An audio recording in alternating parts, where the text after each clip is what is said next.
No, pero sí que te quería preguntar precisamente o sea, es cierto que como que las redes sociales sí que propician mucho el insulto y el decir cosas, Sí. como deshumaniza un poco el estar a otro lado de una pantalla, porque estoy seguro de que a la cara la gente no te diría ese tipo de cosas, pero es verdad que, por ejemplo, a ver, supongo que hay casos y No, no, casos, pero... estoy diciendo, a mí me han partido la cara 0 veces. O sea que- a ver, también ayuda mucho que yo mido 1,90 m y peso 110 kilos. Quiero decir que también es verdad que hay mucha gente que vendría a decirme cosas en Twitter que a la cara no me las diría simplemente porque... Y yo no soy una persona violenta, absolutamente para nada, ¿eh?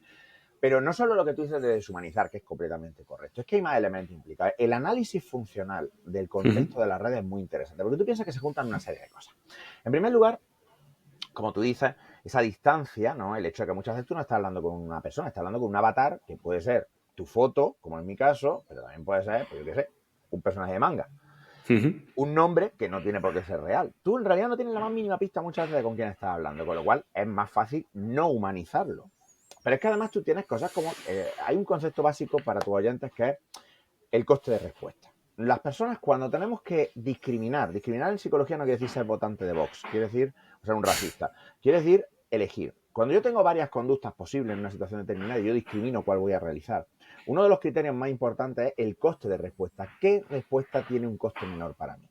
Los móviles no son adictivos porque están hechos de heroína ni mierda de estas. Los móviles se usan mucho y nos encontramos usándolos mucho y a menudo tenemos dificultad para usarlos menos, no porque sean adictivos, sino porque su coste de respuesta es mucho más bajo que otras conductas que a lo mejor son más provechosas. Entonces, contestar en Twitter con un insulto es muy fácil. Dar un me gusta es muy fácil. Dar un RT es muy fácil. ¿Por qué? Porque el coste es muy bajo. Cuando tú teníamos un blog y no teníamos redes sociales, escribir un comentario, pues era un mínimo, esfuerzo mínimo, porque podías poner el comentario bien dicho o podías poner en el comentario gilipollas. O sea, ya está. Pero ya era un poco, ya era una barrera, porque además muchas veces tenés que rellenar este pequeño formulario de nombre, correo, para validar el comentario. Parece que no, pero eso es una, un Una disuasor. barrera. Claro, una barrera, un fricción de roce. En las redes sociales no pasa eso. Además, claro, los algoritmos refuerzan el salseo, refuerzan la polémica, refuerzan el escándalo.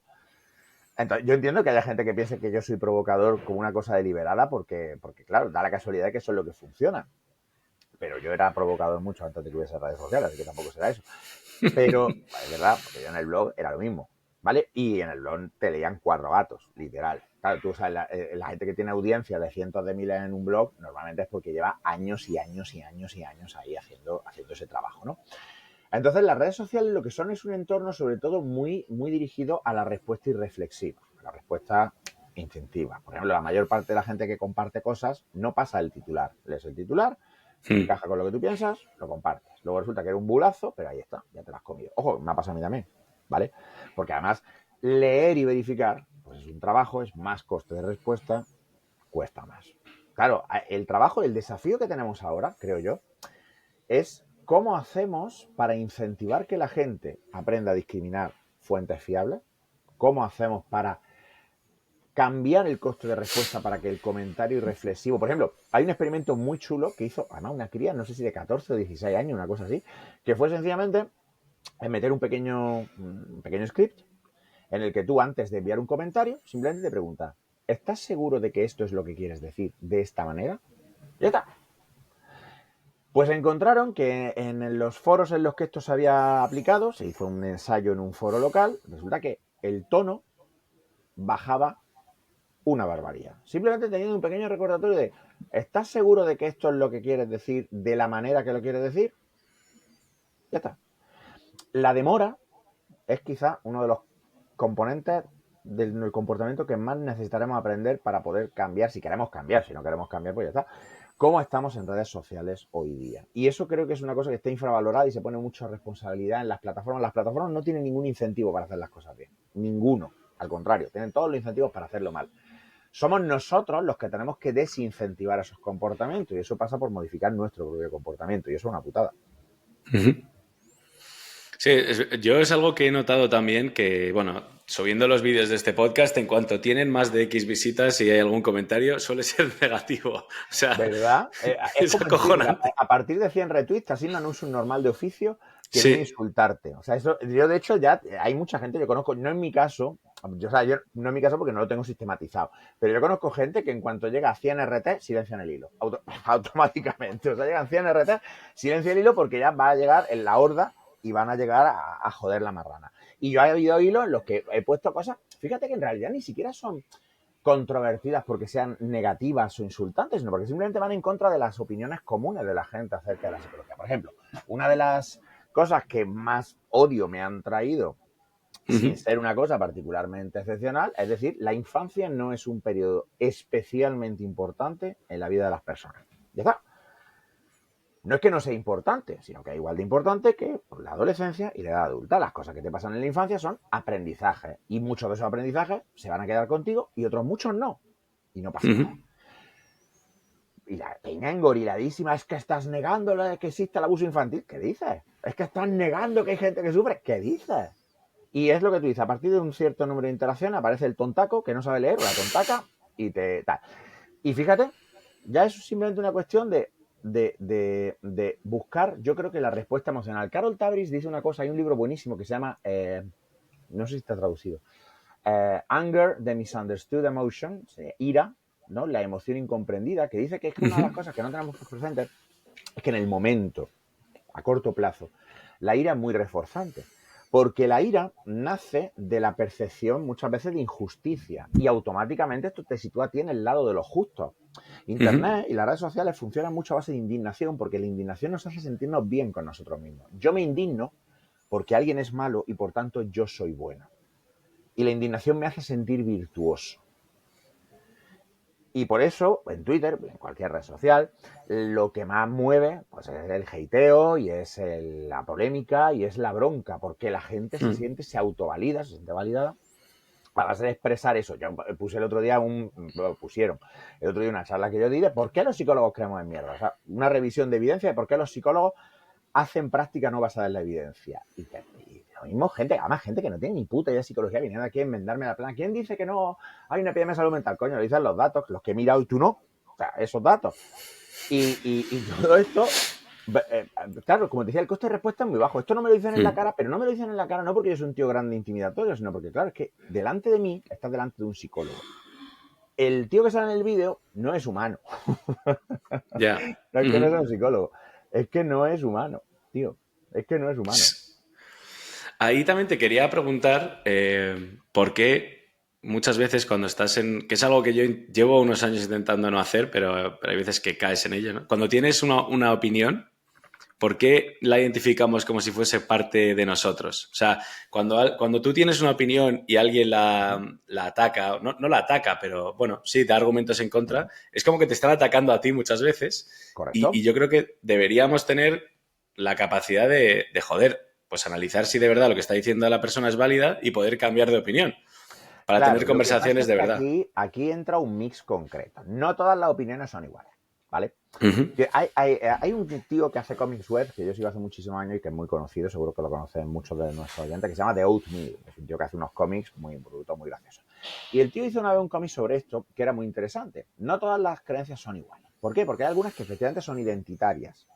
¿Por Ujú. qué? Porque tú piensas que cuando la gente habla de autoestima, en realidad no está hablando de nada. No existe una cosa llamada autoestima como sí. Autoestima es una etiqueta que le ponemos a un conjunto de comportamientos, que básicamente son verbalizaciones acerca de ti mismo, que están condicionadas a respuestas reflejas, aversiva o apetitiva, agradable o desagradable, según si tú tienes una buena autoestima o una mala autoestima. También se refiere a una serie de expectativas que, de nuevo, también son verbalizaciones acerca de tu capacidad de hacer cosas. Si tú tienes una alta autoestima, pues probablemente te digas a ti mismo, pues yo puedo hacer esto o yo no podré hacer esto. Vale.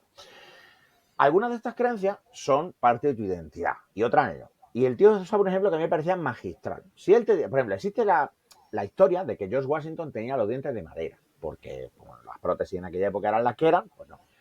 Entonces, él dice, imagínate que yo ahora te digo que George Washington no tenía los dientes de madera, sino que tenía piezas de muchos tipos. Tenía algún diente de madera, tenía algunas que usaban de oro, de un animal, de no sé si de cerdo, de burro, cosas que se hacían en aquella época, porque no existía la prótesis dental como la tenemos ahora. Pues probablemente no te cuesta hacer eso que tú dices, Juanma, de ajustar tu creencia. ¿Por qué? Porque eso para ti no es central. Ujú. Pero cuando entramos en temas como la política, la religión, Entramos en creencias que que son parte de un sistema de reglas verbales que dicen yo soy. Y si mi creencia está mal, yo llevo toda la vida equivocado. Y claro, eso ya no es lo mismo. Porque si tú crees, por ejemplo, que George Washington tenía los dientes de madera y resulta que no, pues a ti en realidad te la suda, no te cuesta nada. Pero, por ejemplo, eh, cuando sale fandom de gente que ha cometido actos cuestionables, los fans muchas veces se encuentran con ese malestar de yo admiro mucho a este tío, a mí me encanta su obra, pero me siento mal por disfrutar de la obra de esta persona, porque esta persona luego en su vida privada se ha comportado de esta manera. Es un ejemplo porque para ti el ser fan, a no ser que tú hayas hecho el ejercicio este de decir, yo separo muy bien la obra del artista y cosas así, que a veces puede no ser también posible por cuestiones éticas, del estilo, coño, es que no está bien que yo le dé dinero a esta persona porque su comportamiento es cuestionable. Claro, por eso fíjate que nadie tiene problema, por ejemplo, con consumir obras de arte. Bueno, es que odio la palabra consumir, no sé por qué coño la he dicho. Con disfrutar de obras de artistas que llevan mucho tiempo muertos porque total, pues ya Claro. él no se va a llevar el dinero, ¿no? O ella. Entonces, pero fíjate que, por ejemplo, hubo mucha polémica cuando salieron hace unos años, pues que los Led Zeppelin, por ejemplo, que es una banda de rock que a mí me chifla, pues habían tenido en su época unas conductas absolutamente execrables, en particular con algunas groupies menores de edad, etcétera. Cosas que bueno, que en aquella época pues era lo normal y no por ello son admisibles. Entonces, ¿qué pasa? Que yo siento en ese momento ese malestar de decir, hostia, me flipan los Led Zeppelin, pero qué hijos de puta. ¿Por qué? Porque claro, si yo soy fan de los Led Zeppelin y los Led Zeppelin son unos hijos de puta, entonces yo soy un fan de unos hijos de puta. ¿Qué clase de persona me convierte eso a mí? Si yo creo que las vacunas no funcionan, y a mí me trae evidencia que las vacunas funcionan, ¿qué clase de persona me convierte eso a mí? A lo mejor no necesariamente una mala persona, pero sí en un gilipollas. Y claro, ¿cuál es el problema con esto, Juanma? La mayor parte, hay muchos dichos populares sobre el cerebro y el organismo y tal, y uno de los que sí me gustan es, la meta del cerebro no es que tú seas feliz. La meta del cerebro, o sea, el propósito, bueno, del cerebro y del resto del organismo es mantenerte con vida. Y eso quiere decir que lo que tú necesitas no es ser feliz, es predecir cómo funciona tu entorno bien. Es con lo que cuando en psicología, control es una palabra que tiene muchas acepciones en psicología. Pero a la que yo me refiero exactamente es controlar tu entorno como entender cómo funciona tu entorno y por tanto poder tomar decisiones informadas y predecir qué va a pasar. Si yo sé, por ejemplo, que los depredadores van a beber agua a la poza a tales horas y yo no voy, yo tengo control sobre mi entorno. No porque yo pueda hacer que el depredador vaya o no vaya, sino porque puedo mantenerme alejado y por tanto pues mejorar mis probabilidades de sobrevivir. Si yo sé que esta valla, si me la como, me voy a morir, controlo mi entorno porque entonces puedo discriminar qué es bueno y qué es malo. Claro, cuando se ataca una de estas creencias, lo que está poniéndose en cuestión es tu capacidad de discriminar y controlar tu entorno. Y entonces, claro, tú llegas y dices, hostia, si estoy equivocado en esto, ¿en qué más cosas estoy equivocado? Si yo creo que las vacunas no funcionan y resulta que las vacunas funcionan, es que yo estoy poniendo a mi familia en riesgo, me está poniendo en riesgo yo. Claro, eso es un golpe a tu identidad. Porque todos en general tendemos a tener una identidad, la mayoría de nosotros, positiva de nosotros mismos. Solemos pensar, ¿sabes esto que dice? ¿No? El 80% de los conductores creen que están por encima de la media en habilidad de conducir. Es imposible. De hecho, hay una encuesta divertidísima que hicieron hace una pila de años, los años 60, 70, en un ala de traumatología de un hospital, donde encuestaron a gente que estaba ingresada por haber estado en accidentes de tráfico. O sea, sus lesiones habían dado en un accidente de tráfico. 2/3 de ellos habían sido los causantes. Y aún así, el 100% dijeron que ellos se consideraban unos conductores por encima de la media. Y dices tú, pero hijo puta, estás con las dos piernas rotas en el hospital porque te has saltado un semáforo y se te ha llevado un camión por delante y te ha roto las piernas y todavía tienes los santos huevos de decir, es que si no, no podemos vivir con nosotros mismos. Entonces, claro, cuando llega alguien y te planta delante de la cara evidencia de que has estado haciendo el gilipollas, tu primera reacción siempre es revolverte. Porque eso no puede ser verdad. De hecho, por eso muchas veces el cambio de creencia, más que presentar pruebas, requiere un proceso de cuestionamiento. Son procesos parecidos, pero no son iguales.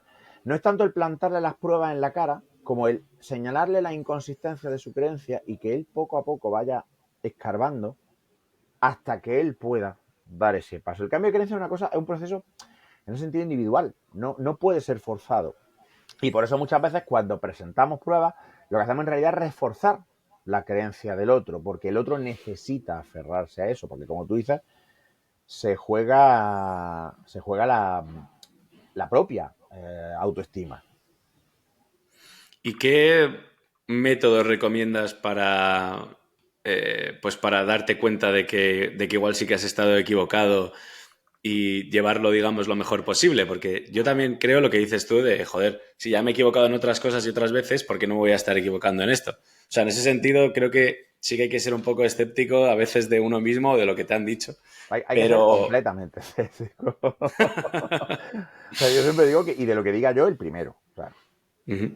Vale, pero primero, no hay forma perfecta. Danny Kahneman, que falleció recientemente y probablemente uno de los psicólogos más importantes de la historia reciente, decía una cosa que era algo así como: yo llevo 45 años estudiando los secos y tengo la sensación de que no mejoran en absoluto. ¿Por qué? Porque mucha de la gente dice: ¿cómo hago para no caer en secos? Pues mira, tengo malas noticias para ti. Pero sí es verdad que se pueden hacer algunas cosas para disminuir esa probabilidad. Danny Kahneman usa una cosa que es una metáfora, que es hablar de dos sistemas, el sistema 1 y el sistema 2. El sistema 1 es el que usamos la mayor parte del tiempo para tomar la mayor parte de las decisiones. Está basado en Ujú. heurísticos. Un heurístico es un atajo, es una regla rápida de decisiones. If, then, como en programación. If tal, then Pascual. Y la mayor parte del tiempo funcionan. Ojo, por ejemplo, un ejemplo que me encanta es: si mucha gente va a este sitio, probablemente sea bueno. La mayor parte de las veces es correcto. Si a mucha gente le gusta un restaurante, probablemente sea un buen restaurante. No siempre va a ocurrir, a veces no va a llevar error, pero sí. Y luego tenemos el sistema 2, que es cuando empezamos a reflexionar sobre algo cuidadosamente y consultamos y damos vueltas, etc. Entonces, Danny Kahneman viene a decir básicamente que de lo que se trata sobre todo es de intentar entrenarse para sacar un poco más el sistema 2 a pasear. ¿Por qué? Porque muchas veces, si te fijas, todo el tema de las creencias irracionales, etcétera, vienen de análisis apresurado. De hecho, hay una investigación, aunque no hay un perfil, está empezando a esbozarse. De hecho, escribí hace poco en la newsletter sobre eso. No hay un perfil todavía marcado de persona que cree en mierdas. Por ejemplo, la inteligencia no es un factor especialmente protector, ni el nivel de estudio. Pero, por ejemplo, una de las cosas que se postula es que la impulsividad podría estar relacionada. Las personas más impulsivas podrían ser más propensas, lo cual intuitivamente tiene sentido, ¿no? Si soy una Hmm. persona que tiende a no pararme mucho a reflexionar y tomar decisiones muy rápidas, probablemente yo la información no la considere con mucho cuidado y sea más difícil que yo le vea los problemas, ¿no? Entonces, ante eso, yo suelo pensar en dos tipos de factores. Primero, vigilar tu propia reacción emocional. O sea, las malas ideas, las malas noticias, los bulos, etcétera, suelen estar muy diseñados para apelar a tu propio sesgo de confirmación y a tus propias preferencias. Entonces, lo primero que yo hago es pensar si algo me gusta mucho o si algo me cabrea mucho. Porque si algo está diseñado para cabrearme o algo está diseñado para gustarme mucho, probablemente no sea del todo así. ¿Vale? Esto, por ejemplo, ocurre muchísimo en política, ¿no? Cuando tú lees una Ujú. noticia acerca del partido que tú odias, si lees una noticia negativa, pues estás muy predispuesta a querértela, a compartirla. ¿Ves cómo son todos unos hijos de puta? Eso es un ejemplo de me gusta mucho. Pero también, pues, cuando un medio representa algo que ha dicho alguien del partido que no te gusta, que es extremadamente absurdo, pero tú te lo quieres creer porque tú estás dispuesto a colgarle cualquier etiqueta que tú quieras. Entonces, primero esa reacción emocional. Porque yo cuando experimento una reacción emocional fuerte ante algo, lo primero que yo hago a pensar es: esto me gusta mucho. Me lo voy a mirar con calma. Trasladándolo a la ciencia. Por ejemplo, sabemos que ahora hay una polémica muy grande con el tema de si los móviles están hechos de cocaína y están fundiendo el cerebro de los niños y hay una terrible crisis de salud mental y no sé qué. Ambos lados, precisamente, usan este tipo de argumento muy persuasivo de si la hay o no la hay. Cuando yo leo estos argumentos, yo lo primero que hago es pensar: ¿me está gustando mucho esto? Está basado, y muchas veces encuentras que cuando lo miras con calma, tanto en los de tu lado como en los del otro lado, la evidencia no es tan sólida. Y luego lo siguiente es la demora. Es el moverlo poco a poco. El decir: vale, no voy a reaccionar inmediatamente, no voy a contestar inmediatamente, no voy a compartir esto inmediatamente. Me voy a dar un tiempo, porque muchas veces, simplemente con darte el espacio Ujú. para pensar un poco acerca de ello, tú ya muchas veces vas a detectar inconsistencias, vas a detectar problemas, etcétera. Por lo tanto, nada de esto es infalible y nada de esto garantiza nada.